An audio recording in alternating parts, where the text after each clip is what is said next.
What's going on, guys? So today we're going to talk about arrow punching or battle punching within the Wing Chun system.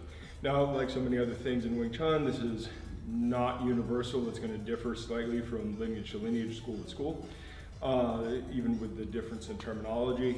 But if we look at a somewhat traditional idea, if we're talking arrow punching, the term literally comes from drawing a bow. So you have a draw and a punch.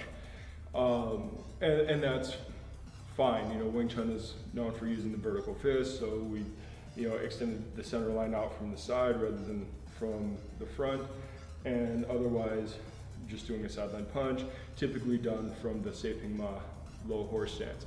However, despite Wing Chun's origins in a place that was just fueled by gentry-led militia culture, and Lung Jan's family having part in military preparatory academy and all the other stuff that goes along with that, Wing Chun's kind of a weird mixed hybrid kind of art when you look at the cultural influences around that area anyway.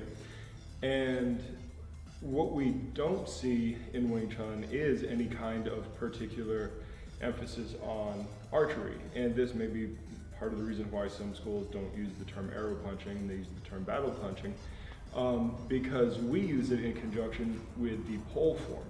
Now, most schools, the pole form still comes at the end of the system.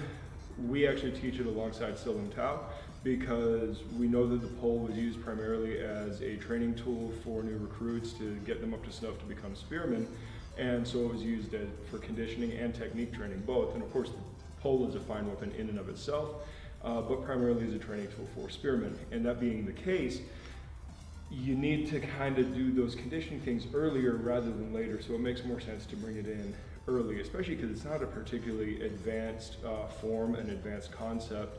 And if we look at people like Hawkins Chung, who have said the way that Ip Man taught them back in the day was teaching them kind of the distance fighting applications first and the more nuanced and close range stuff later, then it again makes sense to bring in something like the pole, for which we can glean a lot of more long range stuff sooner, because that kind of fits with just human developmental paradigm, especially when it comes to combat sports and self-defense and whatnot.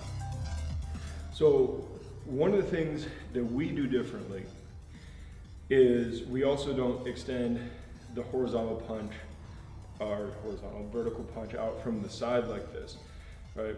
If you take some of the things that we talked about in Wing Chun, the idea of keeping the elbow down in the natural position and allowing this vertical fist, right, part of this is for protection, body side protection, and then the close range nature, it's just easier to punch close range with a punch that mimics closer to an uppercut than a modern straight.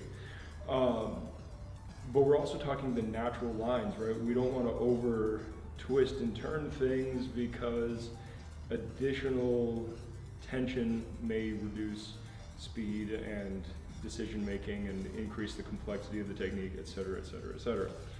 Well, here's the cool thing, right? If I stand square, shoulders straight, my elbows are pointing backwards, my thumbs are pointing forwards. It's not exact, there are slight angles, right? But without turning, as long as you don't have Fred Flintstone shoulders, right?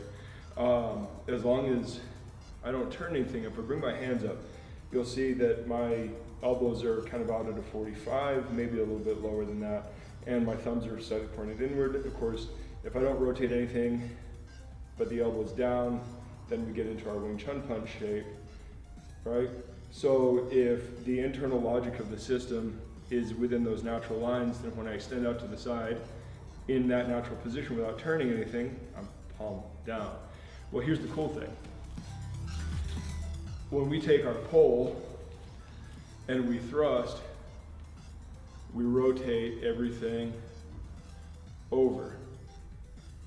So we are using that position with the pole. So if this drill comes in alongside with the pole, then we should probably be turning the punch over as well.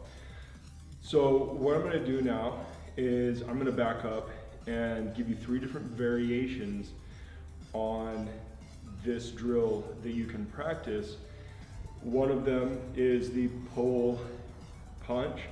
One of them is basically throwing a crossbody punch and a straight, and then the other one is a stationary lower and lunge, or rather Seiping Ma into forward bow.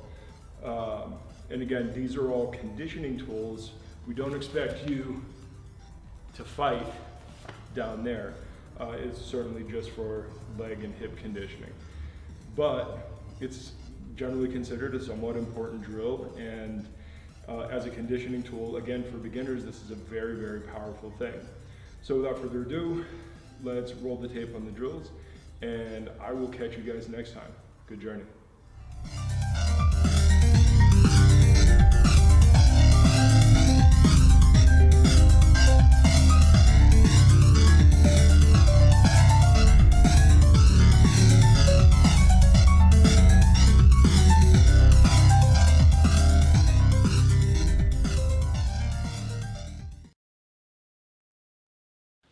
Thanks for watching. Like and subscribe. In the links down below, you can find our social media, and I encourage you to follow us there. Take a look at our blog, where we have articles that go into depth that we just can't do in our video productions. And on top of that, go to our Amazon store, pick out a shirt that you like, and every little bit helps. If you're ever in the Phoenix area, look us up. Come in for a class, come in for open mat, whatever. Love to see you down here. You can find all our contact info on the website. Talk to you guys in the next one. Good journey.